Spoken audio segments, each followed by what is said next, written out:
there's a lot of guys with a lot of different body styles, body types, skill sets. How are you guys managing that group? And as the team started to stand out a little bit. Well, let me answer it this way. We have some talented guys in our safety room. I'm excited about all of them. We got some acquisitions. We got guys that will change position a little bit. Dink playing a little more safety than he played last year, where he was kind of playing more star. You got Kyron Jones in the mix. You got Jamali Riddle in the mix. You got Ty Boogie and Blake Stewart. You got a lot of guys fighting for those spots. And obviously we got KJ Bolden. So right now, just trying to figure out, number one, what to do. Right now, I don't know if we kind of understand it like this, but the install is a bunch. All right, so the first couple of days, day 1, day 2, day 3, day 4, you're trying to put in a bunch of install and just trying to make sure everybody get the right opportunities, all right, and the right amount of reps. Those guys have been doing a really good job with the reps that they've been getting. I'm excited about the progress that we're made. I'm excited about KJ. He done got a little bigger, all right, so he can be a little more thick tackler. I'm excited about Dink. He's been in the system now. He understands how we work and how we play. Kyron, he wasn't doing a lot in spring.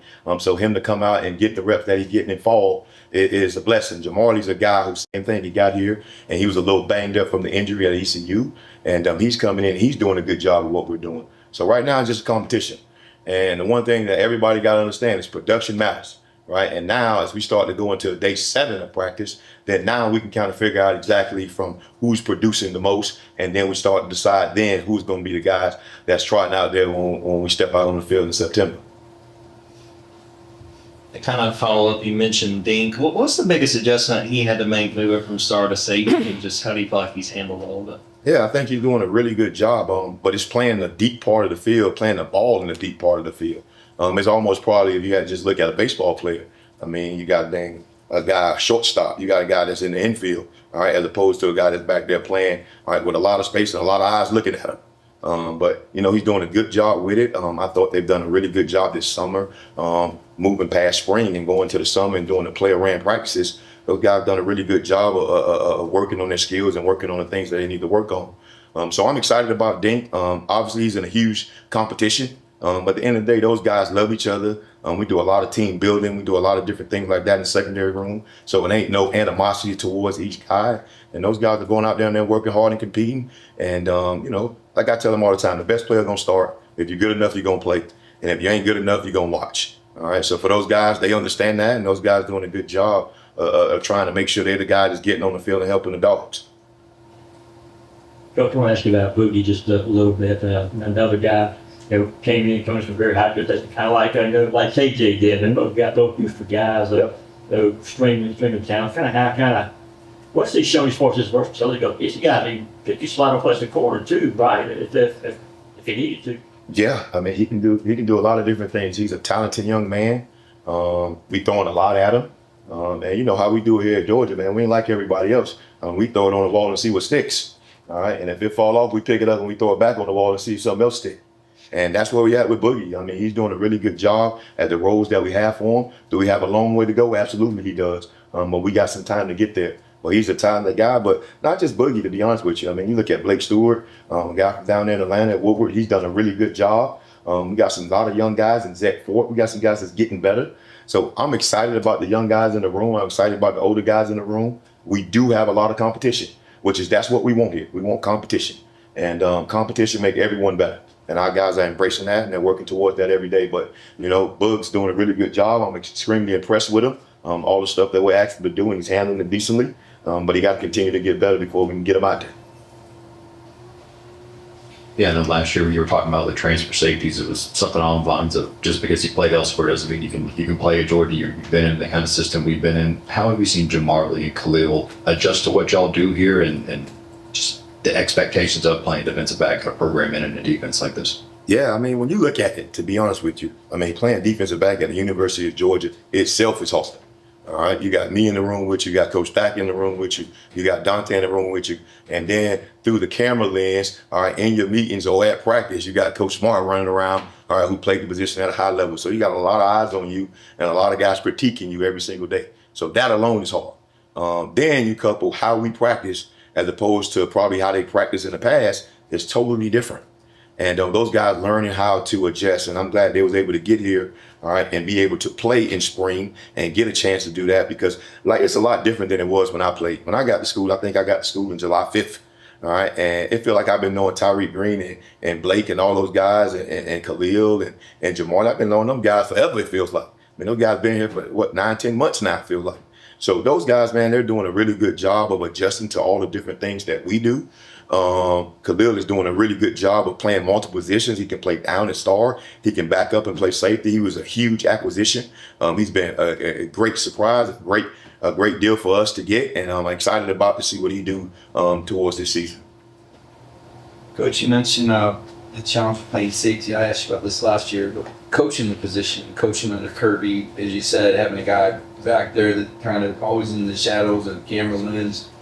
Oh, I guess I'd ask you, are you year 3 now? You complete lockstep, and 2, how much more of you do you feel like you imprint on the defense? I kind of flash back to that Alabama DOA defense. Or is there more of you now in this defense now that you've had this time with Kirby and staff? Yeah, honestly, you know, I've been fortunate enough to be around DB coaches my entire life, it seems like.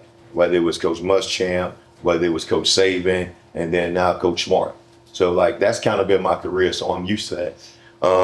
I think we do a really good job as a defensive staff with Coach Schumann leading us. He does a really good job of searching and coming up with different things, so we're not vanilla and we're changing it up. That's the one thing here, you know, we do a good job of researching what worked, what didn't work, and then collaborating together to figure out what's best and what can our players do. So we got a couple of different wrinkles, and it allows guys to not get stale. I think you start to look at like the older guys in our program, and it's crazy because it seemed like yesterday I was talking about how young KJ was. Now he's one of the oldest dudes sitting in the room, and it's fast how that works. But at the end of the day, like, we don't want him to be stale, and it's the same install one that it was 3 years ago for him.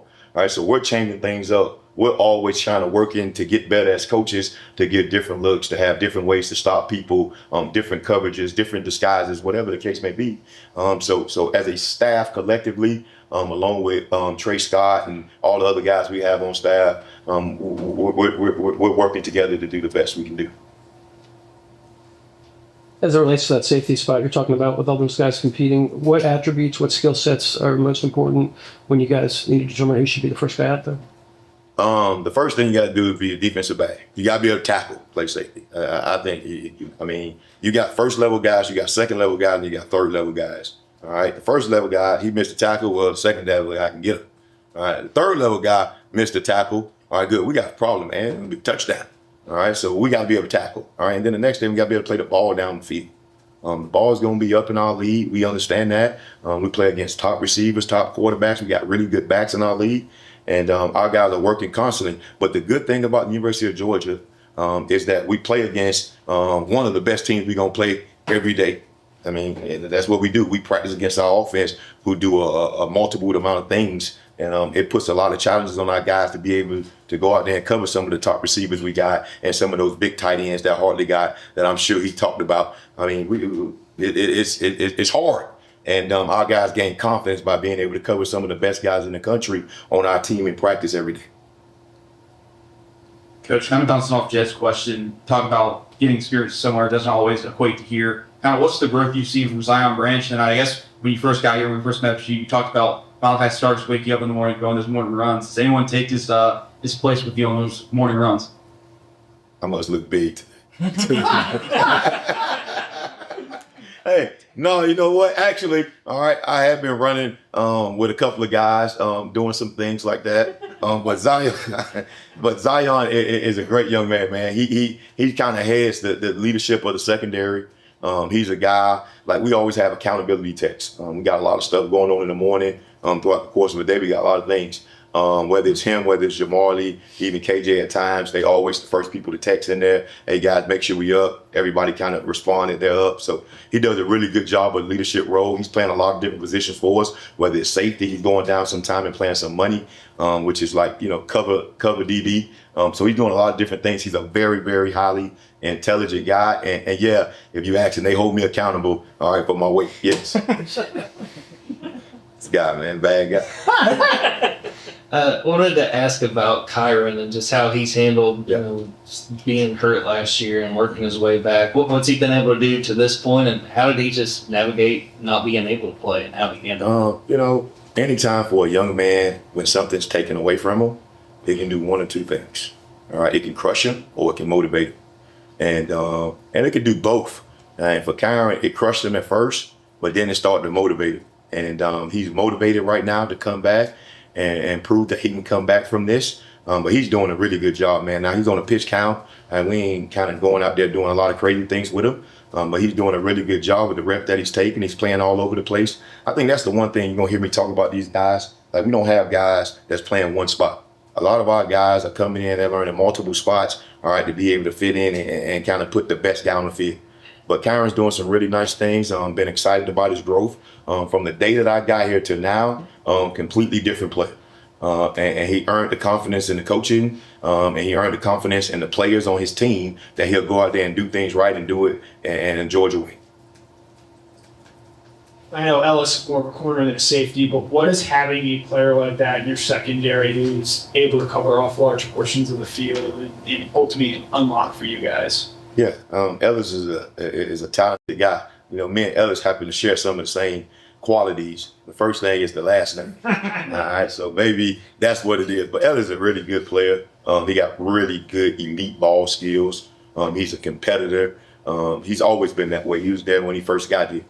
So he's just continued to get better. Now he's starting to understand the game. I'm sure it's slowing down for him. He's starting to recognize formations. And that's the next step for a guy like that, is to start to, you know, his film study. Is that improving? Is it knowledge of the games? Is he learning the splits? He's learning all the different things that's going to help him be a better player, which he's definitely taking ownership in. And he's doing a really good job thus far in fall camp. So continue to watch him grow will be something that we need to have. You were mentioning before about playing a really good offense every day in practice. Like Bobo was up here earlier, he talked about Gunner being more aggressive, pushing the ball down the field. I'm curious what you've observed and just how that's going so far. Yeah, so me and Bobo are really good friends. During the summer, we golf all the time. That's my golfing partner. So yes, he was aggressive on the golf course, all right, and everything he did. And he told me that he was going to be aggressive this year on offense and everything he does. But Bobo is a really phenomenal coach, very creative. We're doing a lot of different things on offense right now, and it's challenging the defense, and it's good for the defense. Think about all the stuff that we do on offense, all the stuff we do on defense, and we got to see it every day. So it's been really good. I'm excited about the guys. We got some new pieces. We got some new talent. We got some guys that's hungry. Gunner's having a great fall camp thus far. We got to continue to get better with everybody, and we'll be good to go. Who's the better golfer, you or Mike? We're a tie. We're a tie. So the person that's probably lost this summer will probably say we're a tie. All right. So I lost this summer to Coach Bobo. I would give him that, but you know, we'll see about it next year. Coach over here, first of all, thoughts on Bobo's mustache? And then It's terrible. and then also talk a little bit about, I asked you back in I think it was Sugar Bowl, just about Tyreek and his versatility. Do you feel like him being able to play running back at Buford successfully, being such an athlete, will transition to safety? Yeah, obviously, I think that's a great component to a good safety. You really like those safeties that play running back. They got good feel for things. So he played a lot of positions there. All right, so then now he get here, he can kind of own that one position. He got a chance to be really good at that position. But he's a great athlete. He's a good kid. He don't say much. That's the thing we got to work on. We got to get him talking. We got to get him communicating and more confident that he knows what he's doing, so he can go out there and play at a fast level. But he got a chance to be a really good player for us. Okay, we got time for one more. Well, Coach, I got a two-parter for you. Emmanuel Jones is a guy that played safety in high school, played quarterback as well. How is that transition for him to corner, and how has that been something that you guys have watched? And how has his growth been this offseason going into this year? And then the second part is just KJ, obviously you mentioned earlier, he's gotten bigger and stronger. He played a lot of football.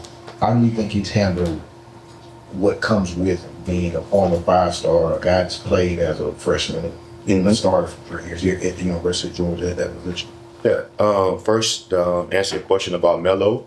I think Melo is a guy that got physicality because he played safety in high school.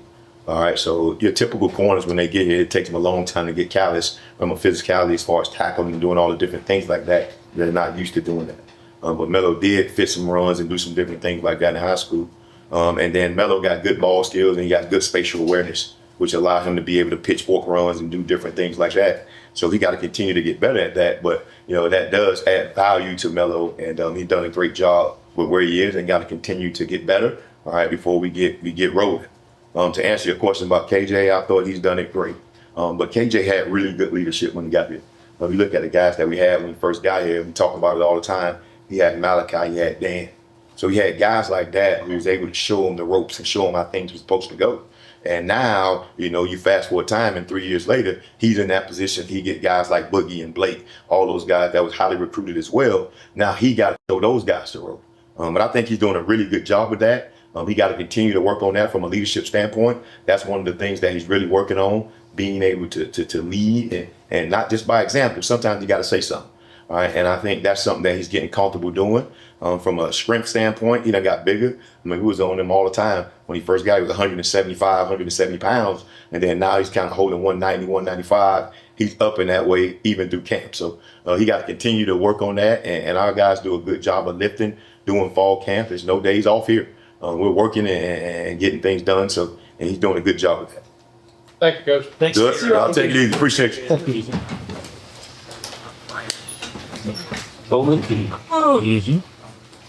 Okay, Harrison.